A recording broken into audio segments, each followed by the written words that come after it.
Aleluia, Jesus. Aleluia. Oh, glória.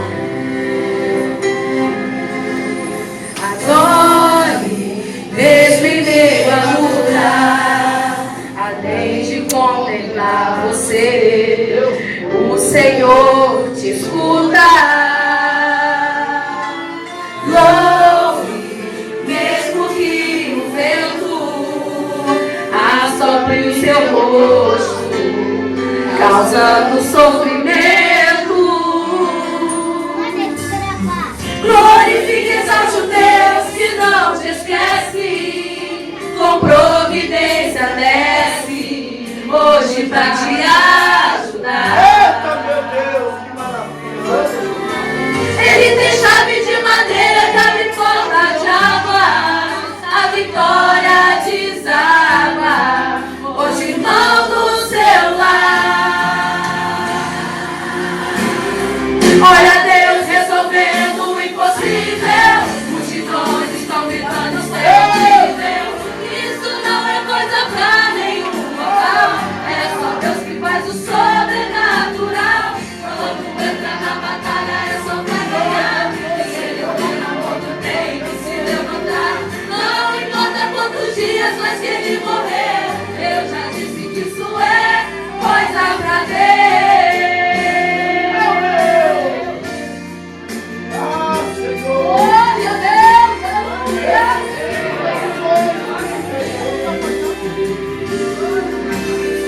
Glorifique, exalte ao Deus que não te esquece, com providência desce hoje pra te ajudar. Ele tem chave de madeira que abre porta de água, a vitória deságua hoje, irmão, no seu lar.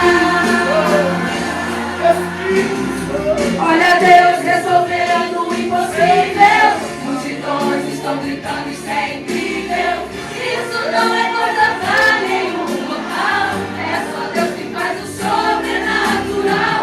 Quando entra na batalha é só pra ganhar, se você não morto tem que se levantar.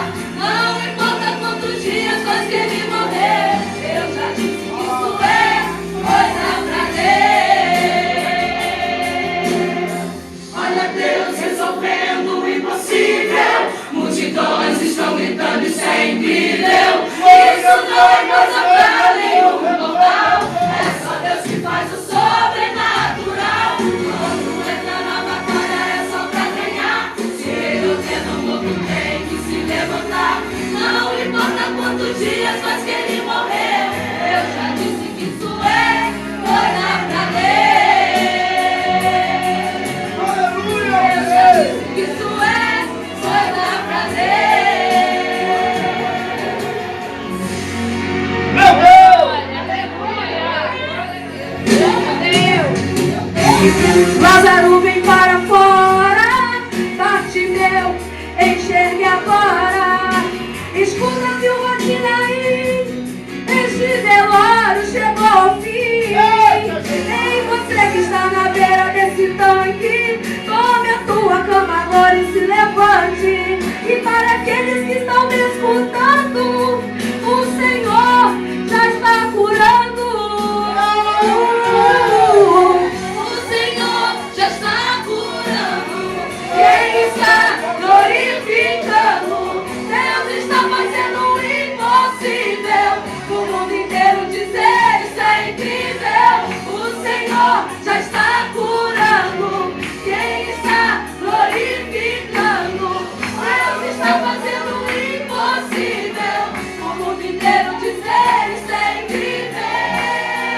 Ele que faz a maravilha. E quando Ele faz a maravilha, até o ímpio tem que dar glória para Ele. Louvado seja o nome do Senhor Jesus. E assim o conjunto de Mulheres Guerreiras de Cristo agradece a rica oportunidade em nome do Senhor Jesus. Aleluia, louvado seja Deus. Aleluia.